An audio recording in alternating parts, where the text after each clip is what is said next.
So maybe you already have a photography website, or maybe you're thinking about starting a photography website and you have no idea what you should have on your website. I've been there before when it came to starting our website. And then today I'm going to talk about 3 must-have things that you need to have on your site. This is going to help you create a better website that visitors love, and it's also going to help you convert some of those leads into paying clients.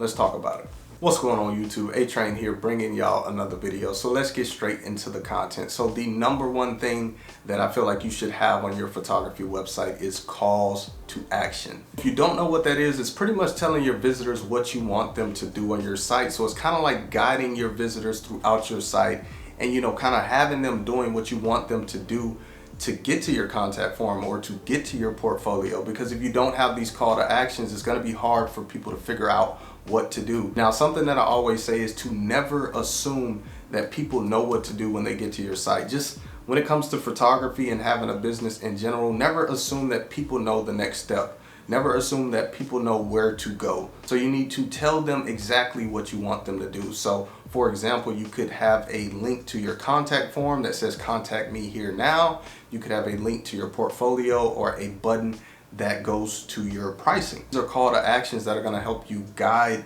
the visitor through your website to get them to go where you want them to go and to check out the things that you want them to see. Now, I know that's a very simple tip, but trust me when I say it is a game changer. When we went from assuming that people knew what to do or knew where to go on our site to actually putting those calls to actions and links to places where we want them to go, trust me, it's a game changer. If you check your analytics, you can see what people are doing. Even if you have a website like Hotjar installed, you can see how people navigate through your site. You can see if they're clicking on these calls to action, so you can kind of adjust or maybe change those call to actions around and try something new to get a different result. All right, so the second must-have is a contact form. Once again, this is very simple, but I've seen a lot of photography sites that do not have a contact form. And if you want people to book you, how can they even book you if they cannot get in touch with you? So I think this is very important. So you're probably wondering, what should you have on your contact form? So I've seen a lot of photographers that just have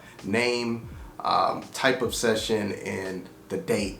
And I think that's a mistake. I think you need to have more detailed questions. And honestly, it shows you if the client is serious and if they're trying to book you, because I kind of use the contact form as kind of like filtering out the clients who aren't serious, because if they invest the time in filling out your detailed form, then they're pretty serious and they're probably a pretty good lead that you could potentially book. So look at your contact form as a way of filtering people out and put specific questions that can help you strike up a conversation and get you some detailed info, which will help you with your response. Because if you just put your name, date, and stuff like that, you don't really have nothing to kind of play off of. But if you ask specific questions, you can kind of strike up a conversation depending on what they put in those questions, which can be really helpful for your response when they send in the form. So the third must-have for your photography website is a portfolio. People come to your site to see your work, so you need to have your work front and center, curated in a nice, simple way that makes it easy to navigate through, and showing off your best images. A mistake I made in the past with our portfolio is trying to put too many images. You want to focus on quality. It is not about